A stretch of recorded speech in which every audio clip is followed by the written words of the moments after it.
All right, here we go. All right, cool. All right, you're from Totally Drive Radio? Totally Driven Radio. Okay, cool. Yeah, I just want to I was checking the schedule because sometimes people call at the wrong time. I wanted to make sure we was on the same page, my friend. All right. So, it's been a long ride for you, and after all these years, you came out with the solo album.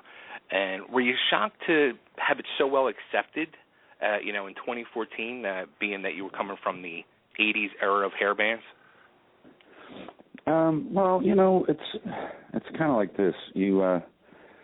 Whenever you make a record and create music, you always hope for the best, and I try not to put expectations on a record, so right.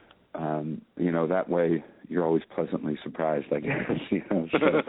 So, yeah, I'm thrilled, in short, and the touring has been really cool with the solo band, so. Really, I feel fortunate, for what's going on with the record. So it's been very positive, all of it.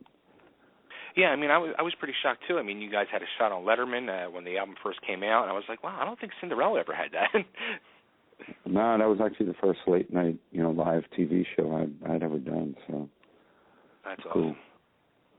Now, did you approach doing a solo album any different than you would a Cinderella album? Well, not in terms of the writing. I did co-write, on this with a lot of different writers, but I approached I always like songs to be, like a true inspiration. I don't ever force them. So even the co-writing I did, I brought in seeds of ideas that, had struck me the same way I would have written a song for Cinderella, just wait for it to come to you kind of thing. What was different was the production of the record because we didn't have a label involved. And it really started off as not even being a record. I produced it with my wife and a friend of mine, Chuck Turner. And it really started as, let's go out in the studio and record a couple songs, and that happened here and there. I was out touring with Cinderella and off and on working on it over like 9 years. And somewhere along the road there, it started to feel like a record. So, it was just a labor of love over a period of like really 9 years of recording songs and re-recording songs and mixing, remixing, all that stuff, and just until it took shape. And then, we shopped it to a label and found someone to distribute it and all that. So nice. Now, how about your voice? How's that holding up? I know you've had problems over the years, and to have to reteach yourself how to sing all over again, that's pretty intimidating. Yeah, it's been really strong, in recent years. It's been a very long battle. It's a very long story, so I'll keep it brief. But I was told I'd never sing again. I had a partially paralyzed vocal cord, diagnosed with that in the early 90s. And there's no medical cure for it, no surgery or medicine that can fix that. It's a neurological thing. So most people that get it don't sing again, and I was told I would never sing again. And the doctors told me the only way you can overcome it is to just try and figure it out and work with coaches and speech pathologists and voice teachers and all, and try and figure out a way, to make it work again. And it's not an exact science, and because it's so difficult to sing with that condition, I've injured myself, over and over, and I've had 6 surgeries just to repair that kind of damage, that I call collateral damage. So it's been a real up and down battle over for years and years, but it's like 2 steps forward and 1 back kind of thing. And but it's over the years, the more I've learned, I've worked with every vocal coach on the planet. It's gotten stronger and stronger and stronger, and I've kind of got it figured out now. Where I've got a routine and all that I do every day that keeps it working properly. So it's been very strong, and I'd say the last 3 or 4 tours I've done, the last few Cinderella ones and the solo tour, it's been pretty ripping. So I feel lucky. Nice. And stable too. That's the big thing, is it's become more stable and reliable. Because that helps my confidence walking on stage. Sure.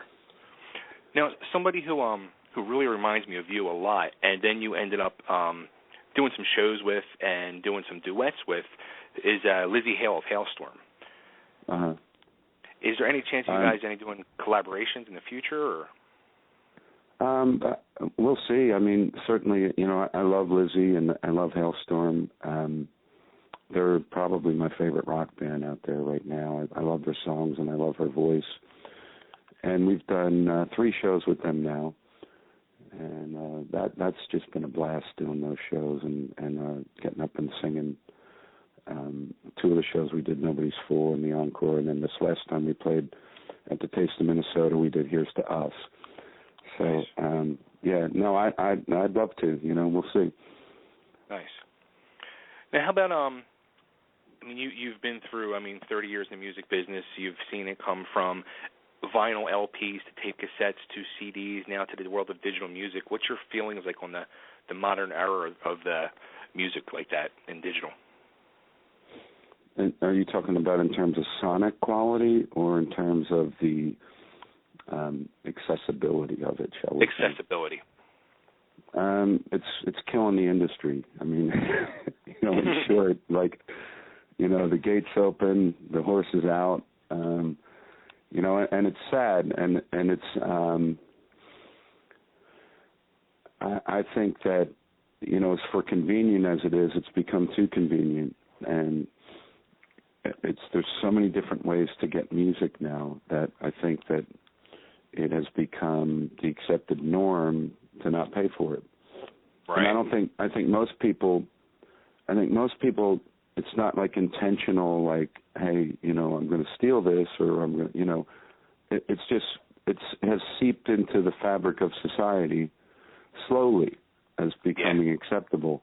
Now there's technology where you don't even feel, I know people don't feel like they're doing anything wrong if they mark a song as their favorite on YouTube, because it's like, well, I didn't download it, or I didn't, but, that becomes people's record collections, and their favorites on YouTube are now, and that's kind of a new trend. And some of these streaming networks that do pay, but they pay so marginally, or so minimal that it's just, it's just, and, the people who are out there listening and all, they don't, it's more about education and letting them, realize, what it's doing to the industry. And to me, the biggest bummer or the thing that's really a drag about it is, those lost revenues back into the industry that go back to publishing companies and record companies.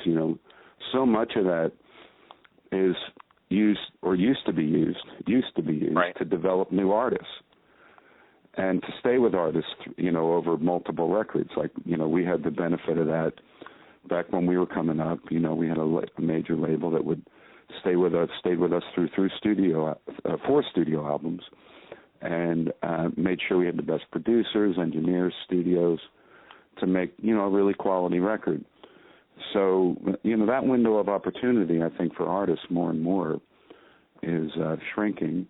It's one of the reasons why I produced this record, without a label involved, because I didn't want to be subject to the very small artist budgets that they have now, which is like, slim to nothing, and so, that's the saddest part to me, because ultimately that's going to affect the art itself.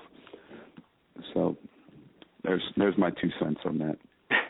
Yeah, it's weird too. Like when you see record sales or however it is, CD sales, and it's like 10,000 CDs, and they're like in the top 20 on Billboard charts, and it's like, wow, like years ago it'd be like 300,000 CDs that first week of sales, and it's like, what happened?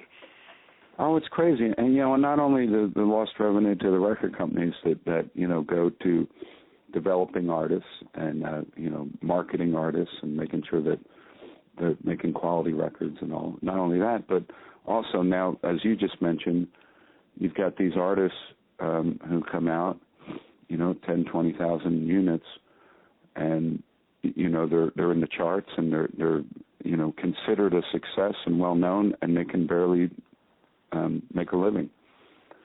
And everyone deserves to make a living, at what they do. So it's it's kind of a crazy industry we're in right now. And I'll go even further to say that it's not just the music industry.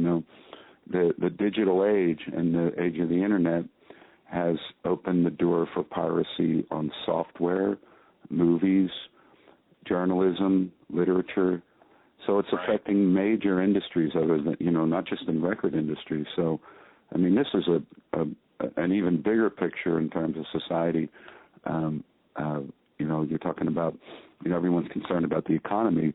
Well, all the industries that I just mentioned are all intellectual property driven industries, and they're off by, many dollars because of the digital age. And that all bleeds down into retail stores, trucking. I mean, it's the pyramid effect is huge on all those industries when the revenues are off. So it's it's a dangerous place we're in. It really is. I'm not just speaking for our industry. I mean, it's a bigger picture than that. Yeah, and like you said, too, I mean, it trickles down to every little aspect of the business that people wouldn't even think of. Yeah, well, look at all the stores that have closed, around your town. Just take a look around. Movie stores, record stores, bookstores, they're all going away. Yeah. That's jobs, not only in retail, but trucking to get the physical products to those stores, And people will argue, well, now you can get it online. Well, it takes a whole lot less people and manpower and industry to sell stuff off a line. Exactly.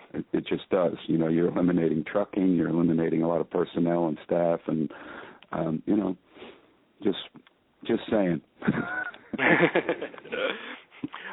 One thing I got to ask too is being a fellow Delaware County native as myself and you, and actually we talked to Jeff last week, and I asked him the same question. I said, when I was like that 15, 16, and you guys were coming up, and I would see the articles every week in the local Delaware County newspapers about you guys, or even before that, the Patch Chili Dog commercials, and seeing the rise of you guys, and then putting it in perspective, like where everything before that was L.A., where it was your Motley Crues and your Rats, and then you guys like made it like a realistic thing for people from the Philadelphia area or the Delaware County area, and you guys were like the hometown heroes that we had somebody to really look up to and put that dream into a reality. Did you guys feel like any pressure, like, wow, like we're now representing this city as, as one around the country and around the world?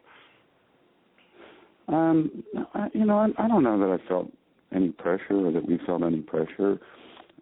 We were just making music that we love, and I was writing music that was really from the heart and real, and was coming from,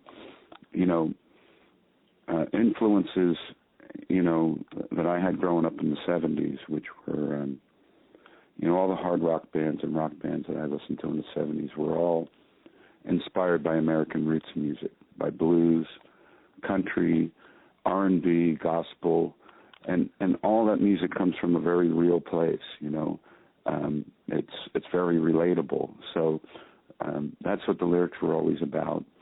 And I think that lyrically and musically, Cinderella was a little different than the whole L.A. scene. It wasn't, some of our music was very fun, but the lyrics were about real things. And it's, we were just doing what we felt, and particularly for me as a writer, I wasn't trying to chase any kind of trends or anything, coming from the Sunset Strip or anything like that. I mean, obviously the image of the band, is a sign of the times. Sure. And I think everyone followed suit into that, with, I always say that the look of the band, the hard rock bands in the 80s, and even in the 80s, the pop stars like Madonna, Boy George, Cyndi Lauper, that whole over-the-top kind of glam look, I really think was a result of all of us, rock, pop, all of it, whatever, that came out then.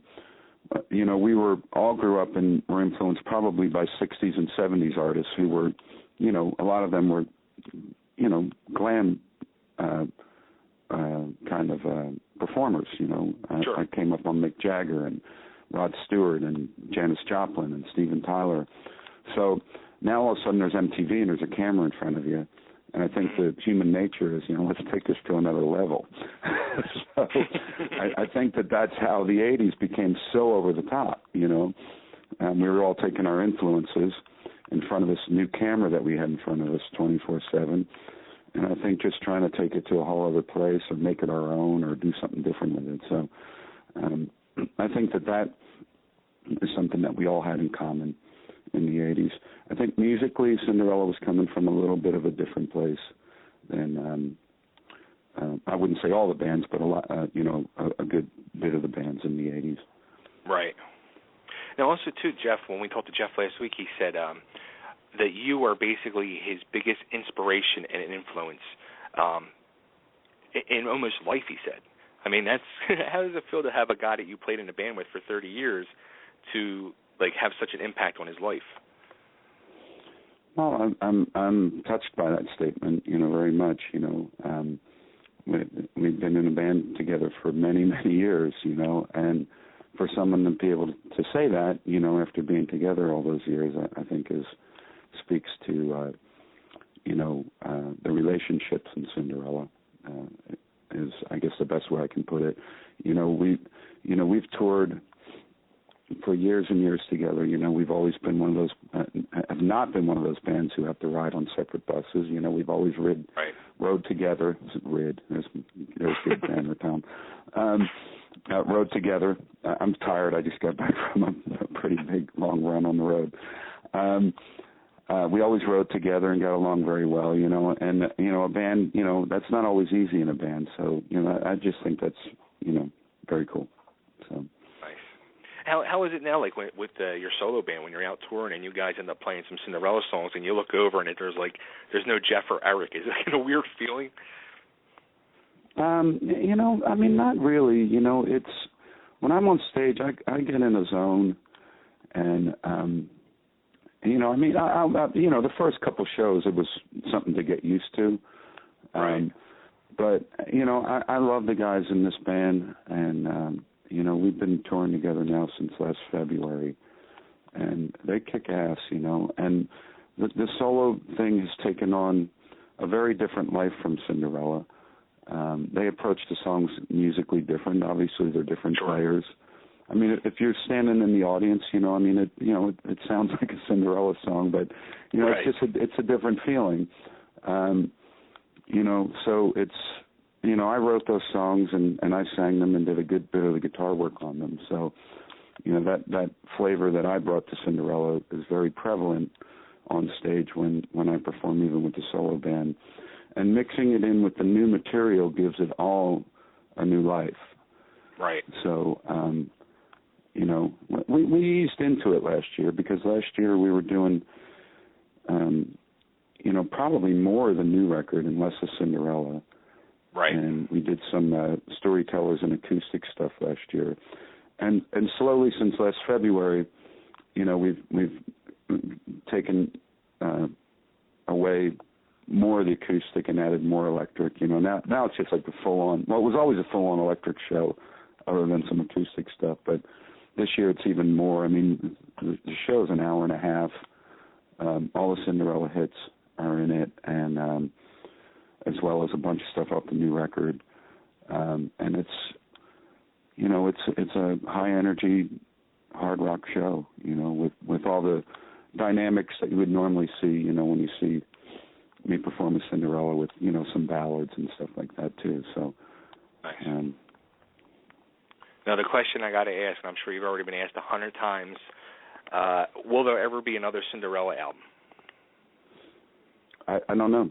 You're right. I get asked that all the time. It's not for a lack of desire on our part. I think if we were, I think the right opportunity comes along, or the right situation, then, it's a possibility for sure. Cool. All right, well, The Way Life Goes is the album. It's been out. Everybody can get it. iTunes. I guess you can go to your website as well. I don't think they actually sell it on the website, but it's, it's available on all the digital, online Amazon, iTunes, all that stuff. And there's actually, in a lot of what's left of the record stores out there are actually physical CDs out in the stores, too. Nice. Cool. And you're getting ready to head back out on the road for another small run, it looks like? Coming up. Our next gig is Throttle Fest in Kansas City on the 23rd of August. Yeah. And then we've got a run immediately following that for up through the Northeast. We're in and out a lot this year. So cool. We actually just got back from a couple of weeks, and we'll be leaving for Throttle Fest here in another 10 days or so. Cool. And I'm going to have you make a Sophie's Choice. Which song off the album should we play? It's Not Enough. That was my choice. That's our new rock single. Cool. I'll do that. And I'm going to ask you two questions. I'm going to ask you one, if you could just cut a quick ID for me. This is Tom Keifer, and you're listening to Totally Driven Radio. Okay. Hey, this is Tom Keifer, and you're listening to Totally Driven Radio.